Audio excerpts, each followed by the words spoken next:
Hey everybody, welcome back. This is Steve Cooper, food app critic for TokeMag.com. This week I got a paleo app for you. It is called myKitchen Paleo Palate. For those who aren't familiar, a paleo diet is mainly consisting of meats, vegetables, fruits, nuts. It doesn't include dairy and grain and things of that nature. A lot of the processed stuff that we now have in the modern society. So it really goes back to the caveman type diet. This app also includes a lot of gluten-free diets because that is consistent with that paleo diet. In whole, this app has 400 plus recipes. It is very stripped down, very bare bones. So while there are a lot of recipes in this, do not expect to find a lot of bells and whistles. I wrote a little bit more detail about this in my written review. But let me talk through a couple of the points here. Actually, before I do that, let me mention that this is a free app, so there's always bonus points for this stuff being free. Also, this is available for iPhones and Android devices. I'm showing this on an iPhone here. So what you have once you open the app is 3 points of navigation. You have your recipes, my recipes, which is the stuff that you've saved as favorites, and then lastly here you have your shopping list. This is connected to the website of this app developer, and the bad thing about this app is you have to be logged in to use most of it in order to save recipes as your favorites as well as to create your lists, which means without it you're not getting the full use of it. The good thing is it goes into the cloud. It goes onto their website. So if you leave your phone somewhere, or you're out and about, and you use their website a lot, you can go onto your phone and find your recipes because it all syncs up. So that's nice. Saying that, let's get into the app a little bit more depth here. Recipes, my recipes, and shopping list. It opens up and it's pretty nice. It's got a little thumbnail next to the categories, which is good, and it's got several categories, including certain things that I thought were pretty interesting, like salads and dressings, and treats and cheats. And then it's got your main stuff here. If you click on any of these, some of them have some sub-navigation. So for example, when you click on the entrees, you then have your meats, and this has meats, and whatever that means. Does that mean red meat? Does that is that cow, bison? I don't know. Then it has underneath meat, poultry, and seafood. So maybe meat includes everything, including pork. You just kind of have to figure that out as you go along. But one of the first things, and I mentioned this is bare bones, I want to point out here is there is no thumbnail to kind of indicate what this is. There's also no color coordination as far as navigation points in this. So it's not like the meats are red and the vegetables are green and the desserts are purple or something along those lines. It's all one gray, monotone kind of system throughout this entire app. So when you click on one of these, going through the sub-navigation, you then begin to get a list of the recipes. Again, title, no thumbnail, no description, no prep time. It's just, this is the title of the recipe, and this also it lists them in no particular rhyme or reason. So you have things that are not alphabetically ordered.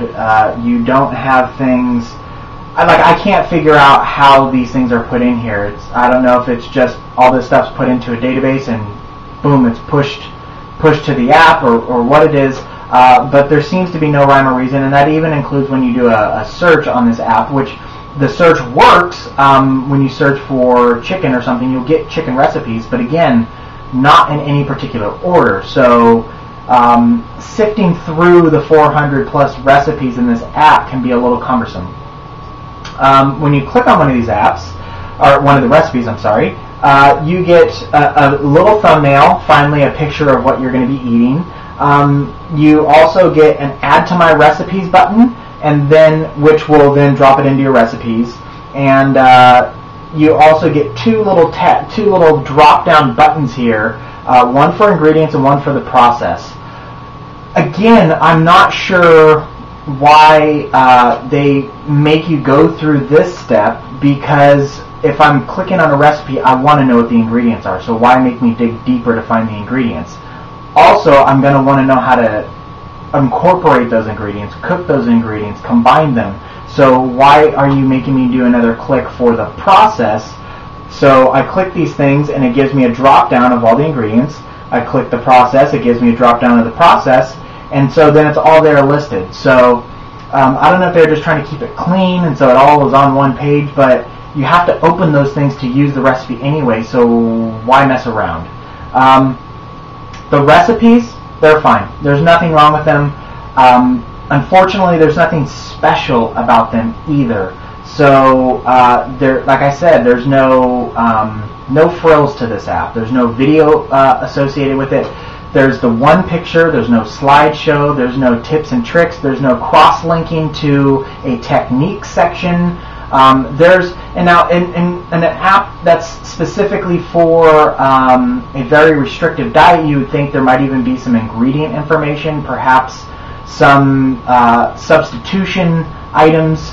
If you don't have this particular nut around, you can use this one. None of that stuff. This is the recipe. This is how you do it. That's it. When you go up here and you click to add recipes, it asks you, do you want to add it to my recipes? Yes. And this is where the app gets a little unique, and I actually like this aspect of it. It has you pick a day of the week. So I say Monday, I add the recipe, and boom, it's in my recipes. And so when I go and look at my recipes, it then sorts them and categorizes them by category. So entrees, soups, desserts, dressings, treats and cheats, right? So it organizes them in that manner, which is nice. And the thing though, and by the way, which is interesting because then you start getting these colored bars that shows you, oh, entrees is orange, soups is green, treats and cheats is like a burnt orangish reddish kind of a color. Why was that? Why were those colors not associated to the other parts of the app? So again, I don't have the answers for these things, but these are little deductions that I make as I review this app. Some inconsistencies or some lost opportunities, I guess would be a better way to put it. So when you have your recipes in here, you can then click a drop-down menu here, and you can put together a menu based on days of the week. And then when I go to my shopping list, because I added that recipe to Monday, I then create a shopping list just for Monday. Or I can say I want my Monday, Tuesday, Wednesday shopping list. You click the shopping list button at the bottom, and it generates your list, all the ingredients, and it does organize them by fruits, vegetables, meat, that sort of thing, produce. So that is nice. Where the shopping list fails is that it does not include any sharing options. So I'm not sure why that was not included.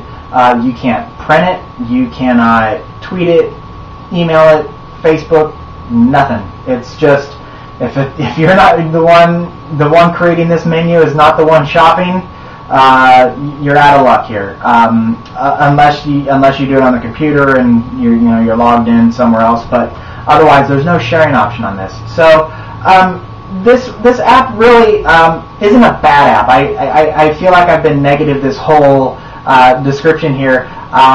It's not bad. It's just that there are, like I said, a lot of lost opportunities. Because this is a paleo, very dietary restrictive app, you would think there'd be a lot of that information there. There's already some minuses with no video, no timers, no descriptions about the ingredients.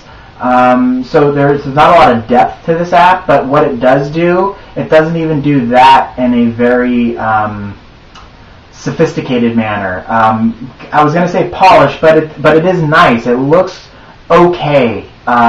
It's not, I mean, we've seen some pretty awful looking apps aesthetically in the past. This is not one of those. It just doesn't have a lot to it. And as I said in my written review, for a diet that really puts meat on a pedestal, there's not much on this bone. So the best I could do with this app is give it a 3 out of 5. If you have a paleo app or a gluten-free app that you think would be an excellent review, let me know. I would love to take a look at it. Leave a comment in the section below down there. Or go to tokemag.com and leave a comment on the apps there in the app section. I should also mention before I go today, we are now taking nominees for the 2012 Food App Awards. So if you have an app or if you know of an app that is worthy, get them in contact with us. Go to our website. We have the entry form is now up, and we are accepting entries, and it's free to get judged. And we have an independent panel of really fantastic, very knowledgeable foodies, both in the tech world as well as the culinary world, who will be judging these apps. So get the word out, submit your app, let all your developer friends know and all the foodies out there that you know, and I hope to be looking at your apps very soon. Okay, that's going to do this week. Take care, everybody.